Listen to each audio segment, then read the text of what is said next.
गोटे नुआ भिडियो समस्त को स्वागत। यही भिडियो रे आमे ओटीईटी एग्जाम 2025 पई किछि सोशल साइंस क्वेश्चन डिस्कशन करबा। तो जो टीचर माने स्पेशल ओटीईटी देबा पई आसाई अछंती तो तांको पई ए भिडियो बहुत हेल्पफुल हबो। एथिरे आमे किछि सिलेक्टिव क्वेश्चन को डिस्कशन करबा, तार क्वेश्चन देखिबा एवं आंसर कोन हबो से वीडियो डिस्कशन करनबा। तो प्रथम क्वेश्चन होछि 51 नंबर, केबे गांधी जी रावलात आईन को विरोध करिया पई एक सत्याग्रह कमिटी करी सत्य और अहिंसा भित्तिक आंदोलन करने प्रवर्ताई थिले। 1919 जनवरी रे ना 1919 फेब्रुआरी रे ना 1919 एप्रिल रे ना 1919 नवेम्बर रे। तेबे गांधीजी रावलात आईन को विरोध करी गोटे सत्याग्रह कमिटी गठन करथिले। से कमिटी से केबे गठन करथिले बोली क्वेश्चन अछि। तो से केबे हि जीवो ना से होछि 1919 फेब्रुआरी मास रे। ऑप्शन बी हि जीवो राइट आंसर। यहाँ पर 52 नंबर, गांधीजी रावलात आईन को विरोध करने पाई देशवासी को गण सत्याग्रह करने को परामर्श देले। एमानक मध्यरु किए गांधीजी को एही क्षेत्र रे विरोध करथिले। तो रावलात आईन को विरोध करने पाई देशवासी को से गण सत्याग्रह करने को परामर्श देथिले। तो एही आंदोलन को किए विरोध करथिले माने गांधीजी को न करने पाई किए आदेश देथिले? जवाहरलाल नेहरू ना सुभाष चंद्र बोस ना अनिल बेसांत ना रविंद्रनाथ ठाकुर। तो यही घटना को किए करथिले ना अनिल बेसांत विरोध करथिले। तेणु ऑप्शन सी हि जीवो राइट आंसर। जेतेबेले महात्मा गांधी सत्य एवं अहिंसा माध्यम रे सत्याग्रह करिया पे लोक मान को प्रवर्ताई थिले, सेतेबेले से अनिल बेसांत डाउट करथिले कि लोक माने अहिंसा माध्यम रे तो करिवे स्टार्ट करिवे किंतु ताहा हिंसा आडको गति करिवो। तेणु से मना करथिले अनिल बेसांत। तेणु ऑप्शन सी हि जीवो राइट आंसर।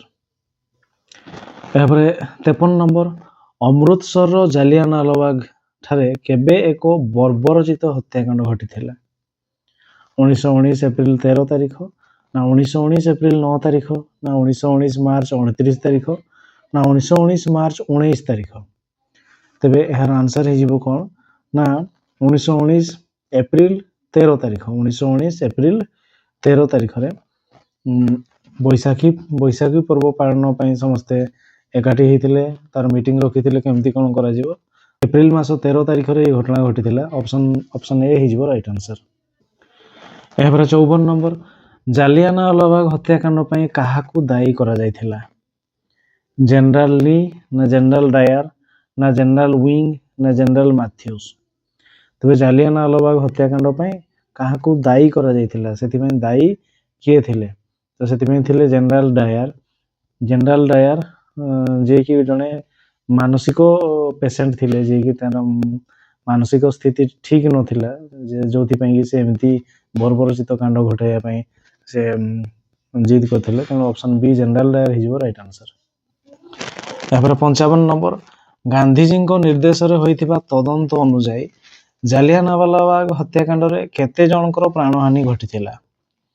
370 जन ना 580 जन ना 1036 जन ना 1200 जन। तेबे गांधीजी जो तदंत करिया पई देइथिले सरकारी हिसाब न गांधीजी अनुसार जो तदंत होता से केते जन मृत्युवरण करथिले? आहत नुहे, मृत्युवरण ता थिला 1200 जन। ऑप्शन डी हि जीवो राइट आंसर। यहाँ 56, इंग्रेज सरकार को बर्बरचित कार्यर प्रतिवाद स्वरूप गांधीजी केउ उपाधि त्याग करथिले? नाइट ना सार ना काइजर इ हिंद ना कैप्टेन। तेबे इंग्रेज माने जो जालियानवालाबाग हत्याकांड घटैथिले, निरीह लोक मान को मारिथिले, सेति पई बहु सरकारी उपाधि त्याग करथिले। बहुत माने स्वाधीनता संग्रामी सेतिरे महात्मा गांधी मध्ये थिले। तो से काइजर इ हिंद जार माने होची हिंदुस्तान रो सम्राट, से पद को से हटे त्याग करथिले। एवं हमरो रविंद्रनाथ ठाकुर जे कि नाइट उपाधि त्याग करथिले। महात्मा गांधी काइजर इ हिंद उपाधि त्याग करथिले। ऑप्शन सी हि जीवो राइट आंसर। यहाँ 57 नंबर, महात्मा गांधी केउ उद्देश्य रे खिलाफत आंदोलन को समर्थन करथिले? इंग्रेज मान को उचित शिक्षा देवा पई ना मुसलमान संप्रदाय रो समर्थन पाइबा पई ना निखिल भारत खिलाफत सम्मेलन रो सभापति होइतिबारु ना जातीय आंदोलन रो भित्तिभूमि को सुदृढ़ करिया पई। ତେବେ ସେ କ'ଣ ନା ମହାତ୍ମା ଗାନ୍ଧୀ କେଉଁ ଉଦ୍ଦେଶ୍ୟରେ ଖିଲାଫତ ଆନ୍ଦୋଳନକୁ ସମର୍ଥନ କରିଥିଲେ? ତ ସେ ତାହାର ଆନ୍ସର ଯିବ କ'ଣ ନା ଖିଲାଫତ ଆନ୍ଦୋଳନ ଶୌକତ ଅଲି ଏବଂ ଅହମ୍ମଦ ଅଲି ନାମକ ଦୁଇ ଭାଇ ଯେଉଁ ଆନ୍ଦୋଳନ ଷ୍ଟାର୍ଟ କରିଥିଲେ, ସେ ତ ତୁର୍କୀରେ ଥିବା ତାଙ୍କର ଯେଉଁ ଖଲିଫା ଯିଏକି ଥିଲେ, ଖଲିଫା ତାଙ୍କ ସମର୍ଥନରେ କରାହେଇଥିଲା। ଖାସ କରିକି ଏଇ ଆନ୍ଦୋଳନ ମୁସଲିମ ମାନେ ଷ୍ଟାର୍ଟ କରିଥିଲେ। ତ ମହାତ୍ମା ଗାନ୍ଧୀ ଏହାକୁ ସମର୍ଥନ କରିଥିଲେ କେଉଁଥିପାଇଁ ନା ହିନ୍ଦୁ ମୁସଲିମ ଏକାଠି ହୋଇ ଜାତୀୟ ଆନ୍ଦୋଳନକୁ ଅଧିକ ସୁଦୃଢ଼ କରିପାରିବେ। ଯଦି ଏଇ କ୍ଷେତ୍ରରେ ସେ ମୁସଲିମ ମାନଙ୍କୁ ସାହାଯ୍ୟ କରିବେ, ତେବେ ମୁସଲିମ ମାନେ ମଧ୍ୟ ଆମ ସ୍ୱାଧୀନତା ସଂଗ୍ରାମରେ ସହଯୋଗ କରିବେ ହିନ୍ଦୁମାନଙ୍କୁ। ତ ସେଥିପାଇଁ ସେ ଜାତୀୟ ଆନ୍ଦୋଳନର ଭିତ୍ତିଭୂମିକୁ ସୁଦୃଢ଼ କରିବା ପାଇଁ ଏ ଅଧିକ ହବ। ତେଣୁ ଅପସନ୍ ଡି ହେଇଯିବ ରାଇଟ୍ ଆନ୍ସର। ଏପରେ 58 ନିମ୍ନୋକ୍ତ ମାନଙ୍କ ମଧ୍ୟରୁ କାହାକୁ 1922ରେ ମରଣୋତ୍ତର ଭାରତ ରତ୍ନ ସମ୍ମାନରେ ଭୂଷିତ କରାଯାଇଥିଲା? ଆଜମଲ ଖାଁ, ନା ମୌଲାନା ଅବୁଲ କଲାମ ଆଜାଦ, ନା ହସରତ ମୋହିନୀ, ନା ଶୌକତ ଅଲି? ତେବେ 1922 ମସିହାରେ ମରଣୋତ୍ତର ଭାରତ ରତ୍ନ ସମ୍ମାନ ଦିଆଯାଇଥିଲା। ତ କାହାକୁ ଦିଆଯାଇଥିଲା? ସେ ହେଉଛନ୍ତି ମୌଲାନା ଅବୁଲ କଲାମ ଆଜାଦ। ଅପସନ୍ ବି ହେଇଯିବ ରାଇଟ୍ ଆନ୍ସର। ଏହାପରେ 59 ନମ୍ବର 1919 ନଭେମ୍ବରରେ ହୋଇଥିବା ଭାରତର ଖିଲାଫତ ସମ୍ମିଳନୀରେ କିଏ ସଭାପତିତ୍ୱ କରିଥିଲେ? ମହମ୍ମଦ ଅଲି, ନା ମହାତ୍ମା ଗାନ୍ଧୀ, ନା ମୌଲାନା ଅବୁଲ କଲାମ ଆଜାଦ, ନା ବାଲ ଗଙ୍ଗାଧର ତିଲକ? 1919 ନଭେମ୍ବର ମାସରେ ଯେଉଁ ଖିଲାଫତ ସମ୍ମିଳନୀ ହୋଇଥିଲା ସେଥିରେ ସଭାପତି କିଏ ଥିଲେ? ତ ତାର ଆନ୍ସର ହେଇଯିବ କିଏ ନା ମହାତ୍ମା ଗାନ୍ଧୀ। ଅପସନ୍ ବି ହେଇଯିବ ରାଇଟ୍ ଆନ୍ସର। ଏପରେ 60 ମଣ୍ଟେଗୁ ଚେମ୍ସଫୋର୍ଡ ଆଇନ ଅନୁଯାୟୀ ପ୍ରାଦେଶିକ ସ୍ତରରେ ଶାସନ କ୍ଷମତା ବ୍ୟବସ୍ଥାରେ କିଏ ସବୁଠାରୁ ଅଧିକ କ୍ଷମତାଶାଳୀ ଥିଲେ? ମନ୍ତ୍ରିମଣ୍ଡଳ, ନା ଅଧ୍ୟସ୍ଥନ କର୍ମଚାରୀ, ନା ରାଜ୍ୟପାଳ, ନା ଭାଇସରୟ? ତେବେ ମଣ୍ଟେଗୁ ଚେମ୍ସଫୋର୍ଡ ଆଇନ ଅନୁଯାୟୀ ପ୍ରାଦେଶିକ ସ୍ତରରେ ଶାସନ କ୍ଷମତା ବ୍ୟବସ୍ଥାରେ କିଏ ସବୁଠୁ ଅଧିକ କ୍ଷମତାଶାଳୀ? ତ ଇଏ ହେଇଯିବ କିଏ ନା ସିଏ ହେଉଛନ୍ତି ରାଜ୍ୟପାଳ। ଅପସନ୍ ସି ହେଇଯିବ ରାଇଟ୍ ଆନ୍ସର।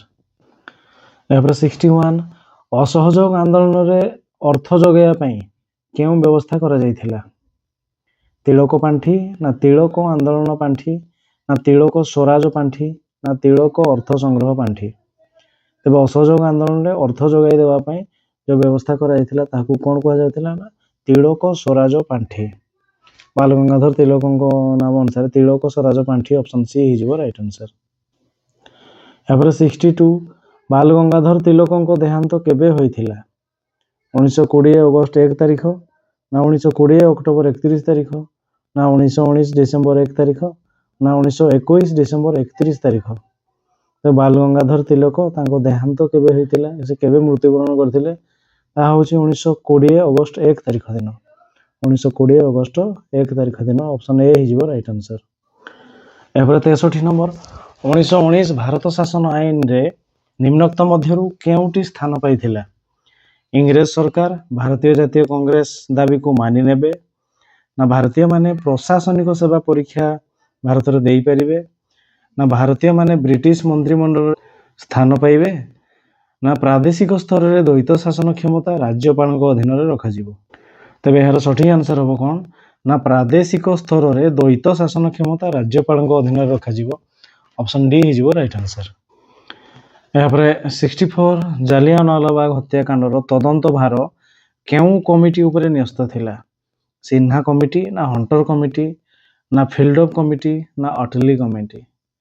ତେବେ ଜାଲିଆନୱାଲାବାଗ ହତ୍ୟାକାଣ୍ଡ ଯେଉଁ ହୋଇଥିଲା ଆମର ତ ସେଇ ହତ୍ୟାକାଣ୍ଡର ତଦନ୍ତ ପାଇଁ ଇଂରେଜ ସରକାରଙ୍କ ତରଫରୁ ଗୋଟେ କମିଟି ଗଠନ କରାଯାଇଥିଲା। ସେ କମିଟିର ନାଁ ଥିଲା କ'ଣ ନା ହଣ୍ଟର କମିଟି। ତ ଅପସନ୍ ବି ହେଇଯିବ ରାଇଟ୍ ଆନ୍ସର।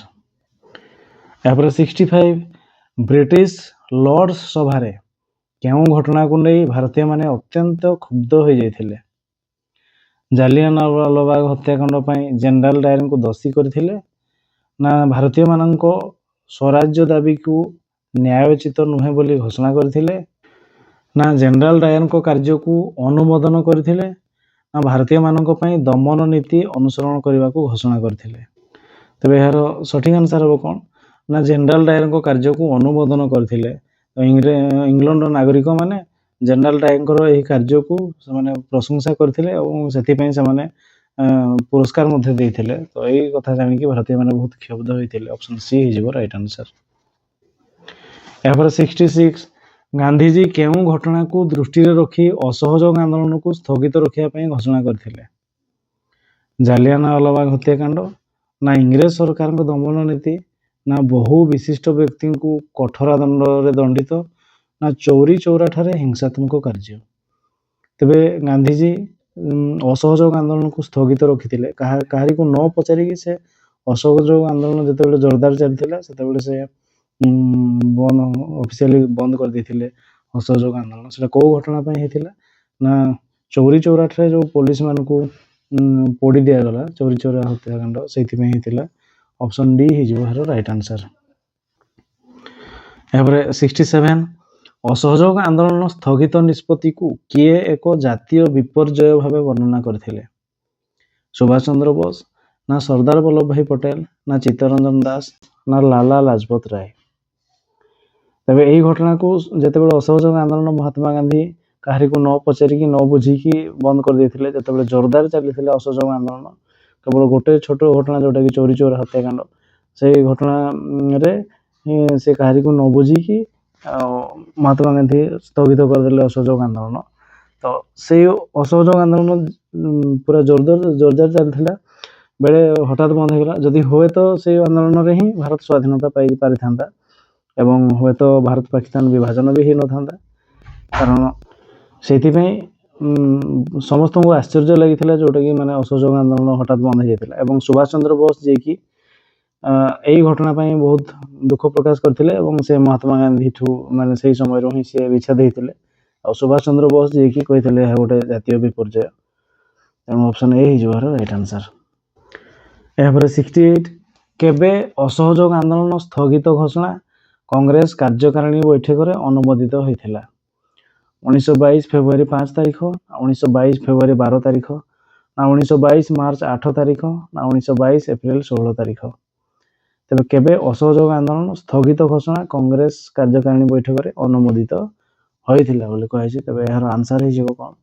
ନା ହେଇଯିବ କ'ଣ 1922 ଫେବୃଆରୀ 12 ତାରିଖ। ଅପସନ ବି ହେଇଯିବ ରାଇଟ ଆନ୍ସର।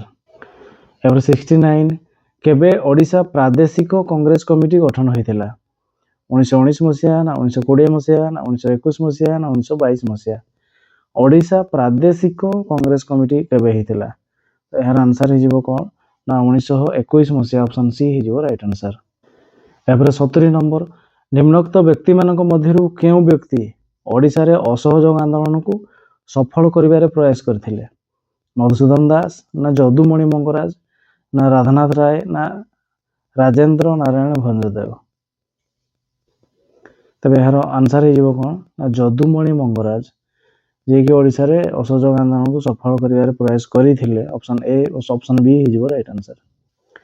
ଏହାପରେ 71 ମହାତ୍ମା ଗାନ୍ଧୀ କେବେ ଓଡ଼ିଶା ଆସି କଟକଠାରେ ବିଶାଳ ଜନସମାବେଶକୁ ଉଦ୍ବୋଧନ ଦେଇଥିଲେ? 1921 ଜାନୁଆରୀ 24ରେ, ନା 1921 ମାର୍ଚ୍ଚ 23ରେ, ନା 1921 ଏପ୍ରିଲ 10ରେ, ନା 1921 ଅଗଷ୍ଟ 3ରେ। ତେବେ ମହାତ୍ମା ଗାନ୍ଧୀ କେବେ ଓଡ଼ିଶା ଆସି କଟକଠାରେ ବିଶାଳ ଜନସମାବେଶକୁ ଉଦ୍ବୋଧନ ଦେଇଥିଲେ? ତ ଏହାର ଆନ୍ସର ହେଇଯିବ କ'ଣ? 1921 ମାର୍ଚ୍ଚ 23। ଅପସନ ବି ହେଇଯିବ ରାଇଟ ଆନ୍ସର। ଏହାପରେ 72 1921 ଅଗଷ୍ଟ ମାସରେ ପୁରୀଠାରେ ଆନ୍ଦୋଳନକାରୀମାନେ କେଉଁ ଘଟଣା ଘଟାଇଥିଲେ? ଥାନା ଘେରାଉ କରିଥିଲେ, ନା ଇଂରେଜ କର୍ମଚାରୀଙ୍କୁ ଆକ୍ରମଣ କରିଥିଲେ, ନା ସ୍କୁଲ କଲେଜ ବନ୍ଦ କରିଥିଲେ, ନା ବିଦେଶୀ ବସ୍ତ୍ରରେ ଅଗ୍ନି ସଂଯୋଗ କରିଥିଲେ। ଆନ୍ସର ହେଇଯିବ କ'ଣ? ନା ବିଦେଶୀ ବସ୍ତ୍ରରେ ଅଗ୍ନି ସଂଯୋଗ କରିଥିଲେ। ଅପସନ ଡି ହେଇଯିବ ରାଇଟ ଆନ୍ସର। ଏହାପରେ 73 ଅସହଯୋଗ ଆନ୍ଦୋଳନ ସମୟରେ ଓଡ଼ିଶାର ବ୍ୟକ୍ତି ଭାଗୀରଥୀ ମହାପାତ୍ର କେଉଁ ବୃତ୍ତି ତ୍ୟାଗ କରିଥିଲେ? ଚାକିରି, ନା ଶିକ୍ଷକତା, ନା ଓକିଲାତି, ନା ପ୍ରଶାସନିକ ପଦବୀ। ଭାଗୀରଥୀ ମହାପାତ୍ର ସେ କ'ଣ ତ୍ୟାଗ କରିଥିଲେ? ନା ଓକିଲାତି ବୃତ୍ତି ତ୍ୟାଗ କରିଥିଲେ। ଅପସନ ସି ହେଇଯିବ ରାଇଟ ଆନ୍ସର।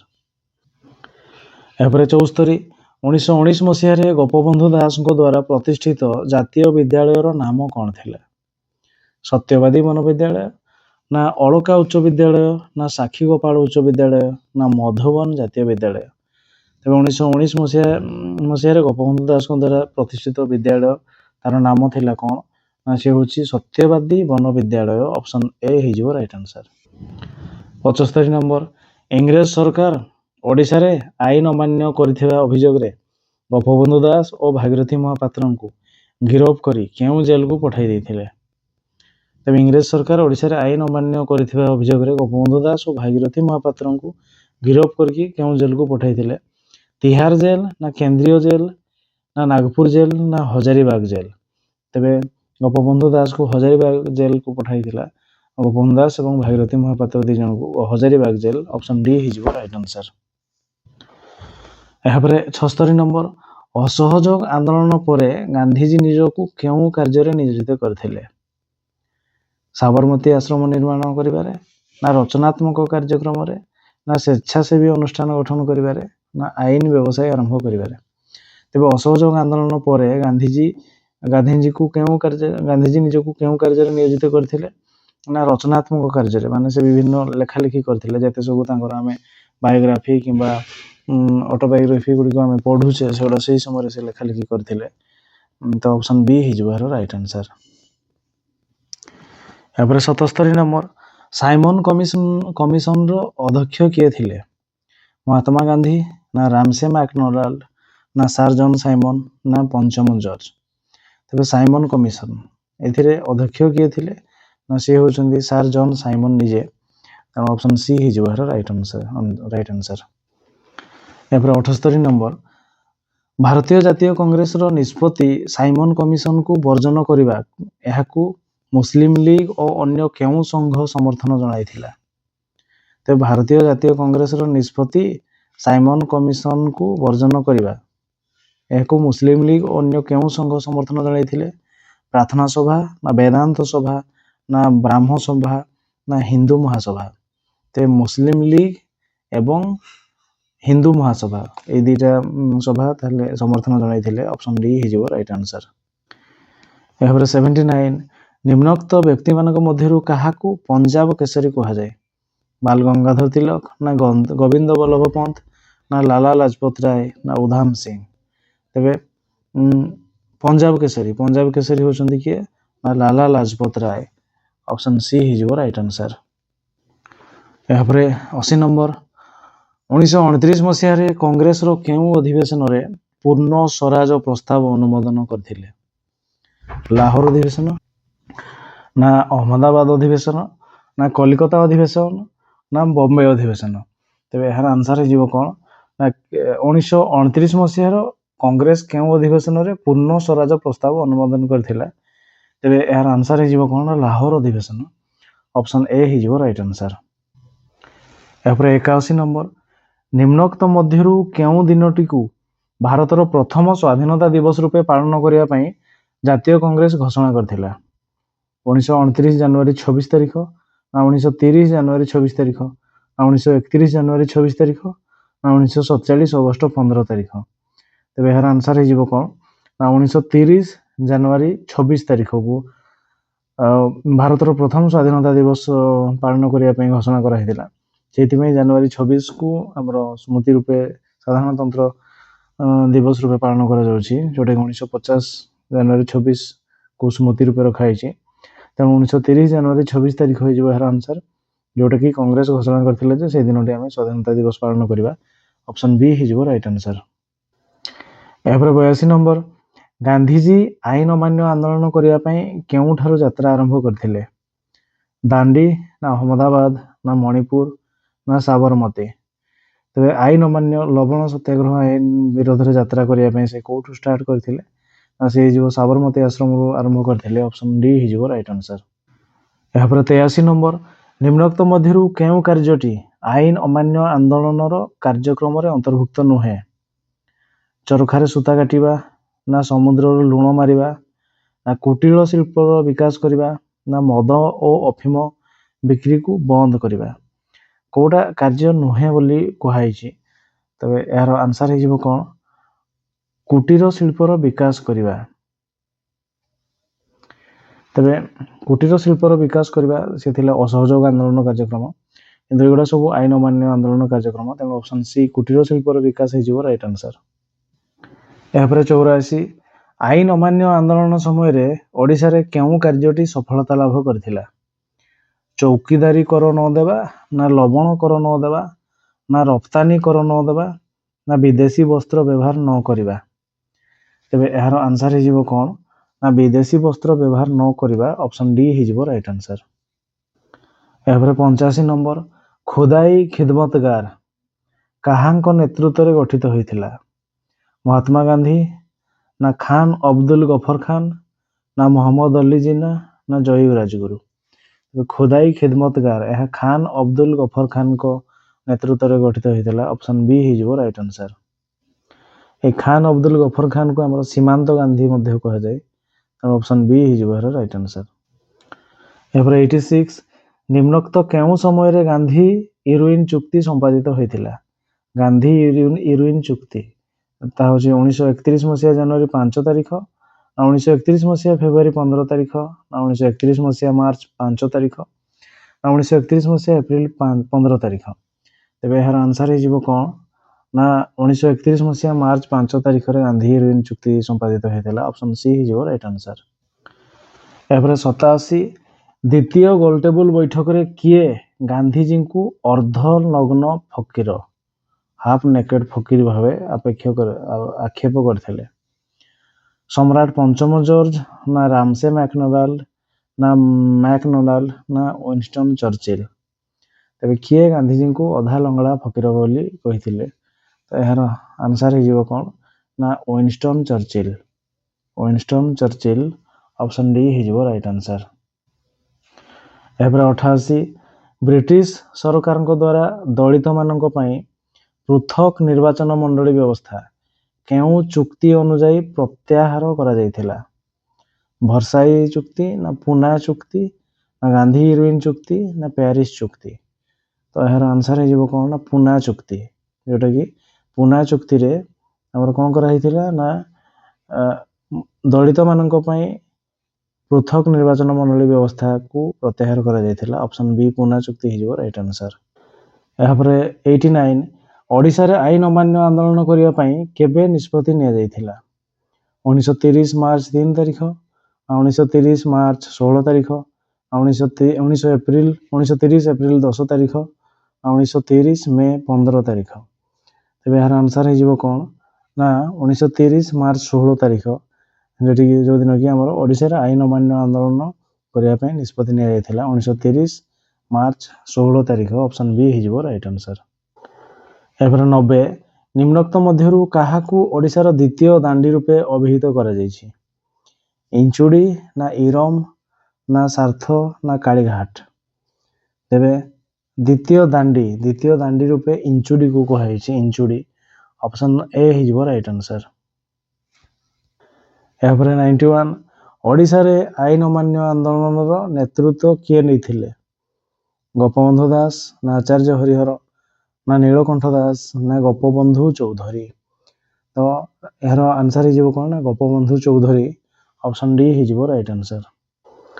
ଏହାପରେ 92 ଲବଣ ଆଇନ ଭଙ୍ଗ କରିବା ପାଇଁ ଓଡ଼ିଶାର କେଉଁ ସ୍ଥାନରୁ ଗୋପବନ୍ଧୁ ଚୌଧୁରୀ ଏବଂ ଆଚାର୍ଯ୍ୟ ହରିହର ପଦଯାତ୍ରା ଆରମ୍ଭ କରିଥିଲେ? ପୁରୀର ଅସ୍ତରଙ୍ଗ ଠାରୁ, ନା ବାଲେଶ୍ୱର ଜମକୁଣ୍ଡା ଠାରୁ, ନା କଟକର ସ୍ୱରାଜ ଆଶ୍ରମ ଠାରୁ, ନା ଗଞ୍ଜାମର ଲକ୍ଷ୍ମୀପୁର ଠାରୁ? ତେବେ ଏହାର ଆନ୍ସର ହେଇଯିବ କ'ଣ? ନା ସେମାନେ କଟକର ସ୍ୱରାଜ ଆଶ୍ରମ ଠାରୁ ସେମାନେ ଲବଣ ଆଇନ ଭଙ୍ଗ କରିବା ପାଇଁ ଯେଉଁ ପଦଯାତ୍ରା ଆରମ୍ଭ କରିଥିଲେ ସେଟା ଥିଲା କଟକର ସ୍ୱରାଜ ଆଶ୍ରମ ଠାରୁ ସେମାନେ ଆରମ୍ଭ କରିଥିଲେ। ଅପସନ୍ ସି ହେଇଯିବ ରାଇଟ୍ ଆନ୍ସର। ଏହାପରେ 93 ନମ୍ବର ନିମ୍ନୋକ୍ତ କେଉଁ ଦିନ ଆଚାର୍ଯ୍ୟ ହରିହର ଇଞ୍ଚୁଡ଼ି ଠାରେ ଲବଣ ଆଇନ ଭଙ୍ଗ କରିଥିଲେ? 1930 ଏପ୍ରିଲ 1 ତାରିଖ, ନା 1930 ଏପ୍ରିଲ 5 ତାରିଖ, ନା 1930 ଏପ୍ରିଲ 12 ତାରିଖ, ନା 1930 ଏପ୍ରିଲ 13 ତାରିଖ? ତେବେ ଏହାର ଆନ୍ସର ହେଇଯିବ କ'ଣ? ନା 1930 ଏପ୍ରିଲ 13 ତାରିଖ ଦିନ ଆଚାର୍ଯ୍ୟ ହରିହର ଇଞ୍ଚୁଡ଼ି ଠାରେ ଲବଣ ଆଇନ ଭଙ୍ଗ କରିଥିଲେ। ଅପସନ୍ ଡି ହେଇଯିବ ରାଇଟ୍ ଆନ୍ସର। ଏହାପରେ 94 ନମ୍ବର କୁଜଙ୍ଗ ଲବଣ ସତ୍ୟାଗ୍ରହର ନେତୃତ୍ୱ ନେଉଥିବା ମହିଳା ରମା ଦେବୀ ଓ ମାଳତୀ ଦେବୀଙ୍କ ସହ କିଏ ଯୋଗ ଦେଇଥିଲେ? ରାଣୀ ଭାଗ୍ୟବତୀ ପାଟଦେଇ, ନା ତୁଳସୀ ଦେବୀ, ନା ଜାହ୍ନବୀ ଦେବୀ, ନା ମାଧବୀ ଦେବୀ? ତେବେ ଏହାର ଆନ୍ସର ହେଇଯିବ କ'ଣ? ନା ରାଣୀ ଭାଗ୍ୟବତୀ ପାଟଦେଇ। ଅପସନ୍ ଏ ହେଇଯିବ ରାଇଟ୍ ଆନ୍ସର। 95 ନମ୍ବର ଶ୍ରୀଜଙ୍ଗ ଅଞ୍ଚଳରେ ଚୌକିଦାରୀ କର ବିରୋଧରେ ନେତୃତ୍ୱ କିଏ ନେଇଥିଲେ? ବିଶ୍ୱନାଥ ଦାସ, ନା ନିରଞ୍ଜନ ପଟ୍ଟନାୟକ, ନା ଗୌରମୋହନ ଦାସ, ନା ଜଗନ୍ନାଥ ଦାସ? ତେବେ ଶ୍ରୀଜଙ୍ଗ ଅଞ୍ଚଳରେ ଚୌକିଦାରୀ କର ଚୌକିଦାରୀ କର ବିରୋଧରେ ନେତୃତ୍ୱ କିଏ ନେଇଥିଲେ? ନା ସେ ହେଉଛନ୍ତି କିଏ? ନା ଗୌରମୋହନ ଦାସ। ଗୌରମୋହନ ଦାସ, ଅପସନ୍ ସି ହେଇଯିବ ରାଇଟ୍ ଆନ୍ସର। ଏହାପରେ 96 ନମ୍ବର, ନିମ୍ନୋକ୍ତ ମସିହା ମଧ୍ୟରୁ କେଉଁ ମସିହାରେ ଓଡ଼ିଶାରେ ଆଇନ ଅମାନ୍ୟ ଆନ୍ଦୋଳନର ପରିସମାପ୍ତି ହୋଇଥିଲା? 1930 ନା 1931 ନା 1932 ନା 1934ରେ? ତେବେ ଏହାର ଆନ୍ସର ହେଇଯିବ କ'ଣ? ନା ହେଇଯିବ 1934, ଅପସନ୍ ଡି ହେଇଯିବ ରାଇଟ୍ ଆନ୍ସର। ଏହାପରେ 97, ଏମାନଙ୍କ ମଧ୍ୟରୁ କେଉଁମାନେ ଭାରତ ଛାଡ଼ ଆନ୍ଦୋଳନକୁ ସମର୍ଥନ କରୁନଥିଲେ? ଶ୍ରମିକ ନା କୃଷକ ନା ଜମିଦାର ନା ଶିଳ୍ପୀମାନେ? ତେବେ ଏହାର ଆନ୍ସର ହେଇଯିବ କ'ଣ? ନା ଜମିଦାର ମାନେ ଯାହା ପାଖରେ ଅତ୍ୟଧିକ ଜମି ଥିଲା ଏବଂ ସେମାନେ ଇଂରେଜ ସରକାରଙ୍କ ଅଧୀନରେ ଥିଲେ, ଆରାମରେ ଜୀବନଯାପନ କରୁଥିଲେ, ତ ସେମାନେ ଭାରତ ଛାଡ଼ ଆନ୍ଦୋଳନକୁ ସମର୍ଥନ କରୁନଥିଲେ। ଅପସନ୍ ସି ଜମିଦାର ହେଇଯିବ ରାଇଟ୍ ଆନ୍ସର। ଏହାପରେ 98 ନମ୍ବର, ଓଡ଼ିଶାରେ କେଉଁ ସ୍ଥାନରେ ଛାତ୍ରମାନେ ସଭା କରି ଭାରତ ଛାଡ଼ ଆନ୍ଦୋଳନରେ ଭାଗ ନେବା ପାଇଁ ନିଷ୍ପତ୍ତି ନେଇଥିଲେ? ତେବେ କେଉଁ ସ୍ଥାନରେ ଛାତ୍ରମାନେ ସଭା କରିକି ଭାରତ ଛାଡ଼ ଆନ୍ଦୋଳନରେ ଭାଗ ନେବା ପାଇଁ ନିଷ୍ପତ୍ତି ନେଇଥିଲେ? ସମ୍ବଲପୁର ଗଙ୍ଗାଧର ମେହେର କଲେଜରେ, ନା ବାଲେଶ୍ୱର ଫକୀରମୋହନ କଲେଜରେ, ନା କଟକର ରେଭେନ୍ସା କଲେଜରେ, ନା ପାରଳାଖେମୁଣ୍ଡି କୃଷ୍ଣଚନ୍ଦ୍ର ଗଜପତି କଲେଜରେ?